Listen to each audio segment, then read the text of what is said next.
ನಮಸ್ಕಾರ, ಶುಭ ಸಂಜೆ. ಸಂಕಲ್ಪ ಸುದ್ದಿ ಕಾರ್ಯಕ್ರಮಕ್ಕೆ ಆತ್ಮೀಯ ಪ್ರೀತಿಯ ಸ್ವಾಗತ ಹೇಳ್ತಾ ಇರೋದು ನನ್ನ ನೂಷಾ. ಸೊ ಫಸ್ಟ್ ಟೈಮ್ ಚಾನಲ್ ವೀಕ್ಷಿಸ್ತಿದ್ದೀರಾ ಅಂತಂದರೆ ಈಗಲೇ ನಮ್ಮ ಚಾನಲ್ನ ಸಬ್ಸ್ಕ್ರೈಬ್ ಮಾಡಿ, ನಮ್ಮ ವೀಡಿಯೋಸ್ನ ಲೈಕ್ ಮಾಡಿ. ಜೀವನದಲ್ಲಿ ಬರ್ತಿರುವಂತಹ ತೊಂದರೆಗಳು, ಕಷ್ಟಗಳು, ಸಮಸ್ಯೆಗಳು ಇದೆಲ್ಲದರಿಂದ ಕೂಡ ಆದಷ್ಟು ಬೇಗ ಹೊರಗಡೆ ಬರಬೇಕು ಅಂತಂದರೆ ಇವತ್ತೇ ಈಗಲೇ ನೀವು ಅಕ್ಷಯ ವೃಕ್ಷವನ್ನು ಬರ್ಮಾಡ್ಕೊಳ್ಬೋದು.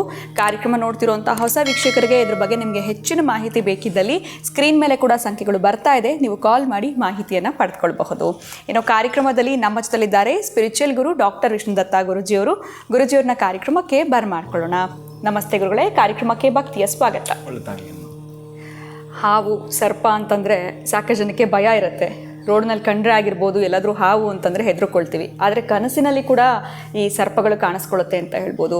ಒಬ್ಬೊಬ್ಬರಿಗೆ ಒಂದೊಂದು ರೀತಿಯಾಗಿರುವಂಥ ಸರ್ಪಗಳು ಕಾಣಿಸ್ಕೊಳ್ತಿರುತ್ತೆ, ಇನ್ನು ಕೆಲವರಿಗೆ ಈ ನೃತ್ಯ ಮಾಡ್ತಾ ಇರೋ ರೀತಿಯಲ್ಲಿ ಕಾಣಿಸ್ಕೊಂಡಿರುತ್ತೆ.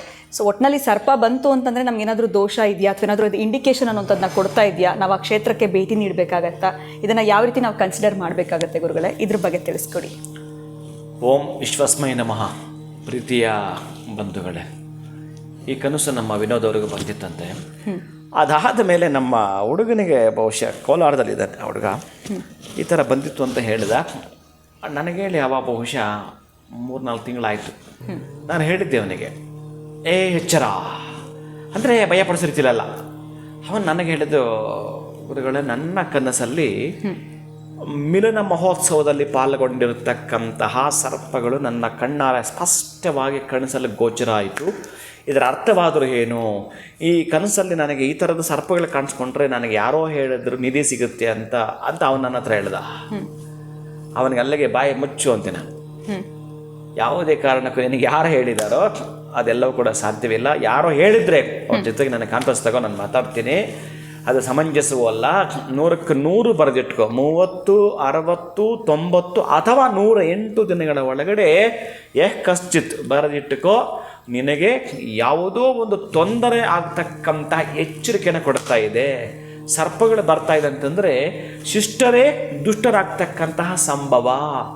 ಒಟ್ಟಾರೆ ನಿನ್ನ ಅಷ್ಟೂ ಚೆನ್ನಾಗಿರತಕ್ಕಂತಹ ಸ್ನೇಹಿತರು ನಿನ್ನ ಮೇಲೆ ಎರಗಿ ಬೀಳುವ ಸಾಧ್ಯತೆ ಇರುತ್ತೆ. ತುಂಬ ಚೆನ್ನಾಗಿ ಇವರಿಬ್ಬರು ಫೈನಾನ್ಸ್ ಮಾಡ್ತಿದ್ರಂತೆ. ಅದು ಏನೇನೋ ಅದು ವಾಹನಗಳಿಗೆ ಸಂಬಂಧಪಟ್ಟಾಗ ಕೂಡ ಅವರ ಬಿಸ್ನೆಸ್ ಈ ಥರ ಏನೋ ಮಾಡ್ತಿದ್ರು.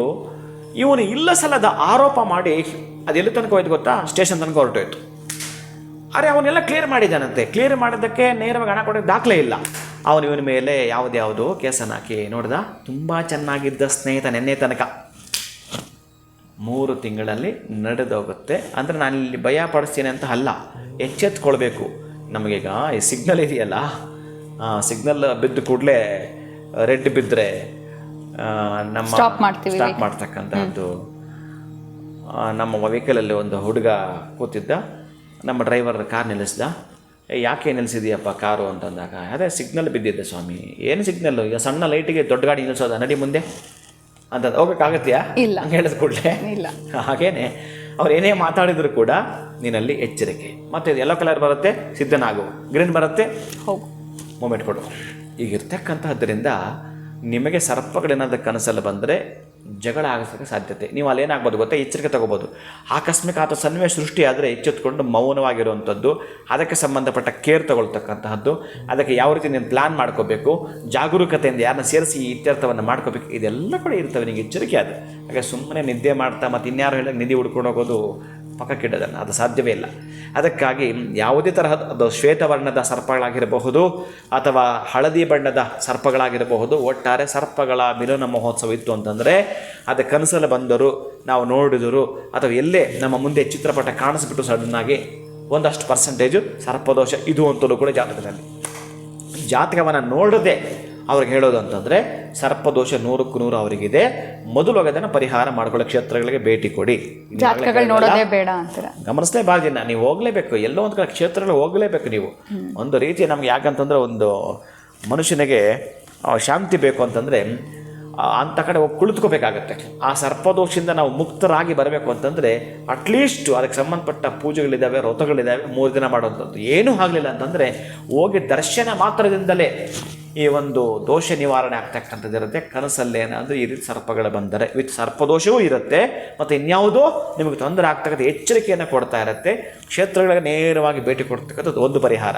ಇನ್ನು ಎರಡನೆಯದು ಅಕ್ಕಿ ಹಿಟ್ಟು, ಉದ್ದಿನ ಹಿಟ್ಟು, ಹುರುಳಿ ಹಿಟ್ಟು ಮೂರನ್ನು ಕೂಡ ಮಾಡಿಕೊಡುತ್ತಾ ಅಕ್ಕಿ ಎಲ್ಲ ಕಲಸಿಬಿಟ್ಟು ಹಾಲಿಂದ ಕಲಸಿಬಿಟ್ಟು ಅದನ್ನು 3 ಸರ್ಪಗಳನ್ನು ಮಾಡ್ತಕ್ಕಂಥದ್ದು. ಒಂದು ಅರಿಶಿಣದ್ದು, ಒಂದು ಕುಂಕುಮದ್ದು, ಇನ್ನೊಂದು ಬಿಳಿಯ ವರ್ಣದ್ದು. ಆ 3 ಸರ್ಪಗಳನ್ನು ಮಾಡಿ ಆವಾಹನೆ ಮಾಡಿ ಅದಕ್ಕೊಂದು ಷೋಡಶೋಪಚಾರ ಪೂಜೆ ಮಾಡಿ ಅದನ್ನು ತಗೊಂಡೋಗಿ ನದಿಗೆ ಬಿಟ್ಟರೆ ಅಲ್ಲಿಗೆ ಲೆಕ್ಕ ಚುಪ್ತ. ಬಹುಶಃ ನಾವೇನು ಆ 3 ತಿಂಗಳು ಅಥವಾ 102 ದಿನ ಆಗಬೇಕಾಗಿರತಕ್ಕಂಥ ಮೈನಸ್ ಅಂತ ಏನಿತ್ತು ಅದೆಲ್ಲವೂ ಕೂಡ ನಿರಾಳವಾಗಿ ನೆಮ್ಮದಿಯಿಂದ ನಾವು ಇರೋಕ್ಕೆ ಸಾಧ್ಯ ಇದೆ. ಅದರ ದೊಡ್ಡ ಮಟ್ಟದಲ್ಲಿ ಆಗ್ತಕ್ಕ ಸಣ್ಣ ಮಟ್ಟದ ನೀವಿಬ್ಬರ ಒಂದು ಕ್ಲಾಶ್, ಒಂದು ಸಣ್ಣ ಮಟ್ಟದ ಜಗಳ ಒಂದು 2 ನಿಮಿಷದಲ್ಲಿ ಇತ್ಯರ್ಥ, ಲೆಕ್ಕ ಚುಪ್ತ ಆಗ್ತಕ್ಕಂಥದ್ದನ್ನು ನಾವು ಮಾಡ್ಕೊಳ್ಳೋದಕ್ಕೆ ಇದು ಇಂಡಿಕೇಶನ್ ಕೊಡುವಂಥದ್ದು. ಇದು ಬಿಟ್ಟು ಬೇರೆ ಏನು ಯೋಚನೆ ಮಾಡಿದ್ರು ಅದು ಪ್ರಯೋಜನಕ್ಕೆ ಬಾರದು. ಖಂಡಿತವಾಗ್ಲೂ ಗುರುಗಳೇ, ಎಲ್ಲೋ ಒಂದು ಕಡೆ ಕನಸಿನಲ್ಲಿ ಸರ್ಪಗಳು ಕಂಡ್ರೆ ಯಾವ ರೀತಿಯಾಗಿರುವಂಥ ಫಲಗಳು ಸಿಗುತ್ತೆ, ಇನ್ನು ಕ್ಷೇತ್ರಕ್ಕೆ ಯಾಕೆ ಅವರು ಭೇಟಿ ನೀಡಬೇಕು, ಜಾಗಗಳನ್ನ ಪರಿಶೀಲನೆ ಮಾಡುವಂಥದ್ದು ಬೇಡ, ನೇರವಾಗಿ ಹೋಗಿ ಕ್ಷೇತ್ರಕ್ಕೆ ಭೇಟಿ ನೀಡುವಂಥದ್ದು ಭಾಳ ಸೂಕ್ತ ಅಂತ ತಿಳಿಸ್ಕೊಟ್ರಿ. ಧನ್ಯವಾದಗಳು ತಮಗೆ. ನಮಸ್ಕಾರ. ಹರೇ ಶ್ರೀನಿವಾಸ. ನಿಮಗೂ ಕೂಡ ಯಾವತ್ತಾದರೂ ಕನಸಿನಲ್ಲಿ ಸರ್ಪಗಳು ಕಂಡಿರಬಹುದು, ಅಥವಾ ನೀವೇನೋ ಒಳ್ಳೇದಾಗತ್ತೆ ಅಂತ ಅಂದ್ಕೊಂಡಿರ್ತೀರಾ, ಆದರೆ ಅದು ಕಂಡ್ರೆ ಯಾವ ರೀತಿಯಾಗಿರುವಂಥ ಫಲಗಳು ಇನ್ ಫ್ಯೂಚರಲ್ಲಿ ನಿಮಗೆ ಬರುತ್ತೆ ಅನ್ನೋದ್ರ ಬಗ್ಗೆ ಗುರುಗಳು ತಿಳಿಸ್ಕೊಟ್ಟಿದ್ದಾರೆ. ವಿಡಿಯೋನ ಮುಗಿಸುವಂತಹ ಸಮಯ ಆಗಿದೆ. ನಮಸ್ಕಾರ.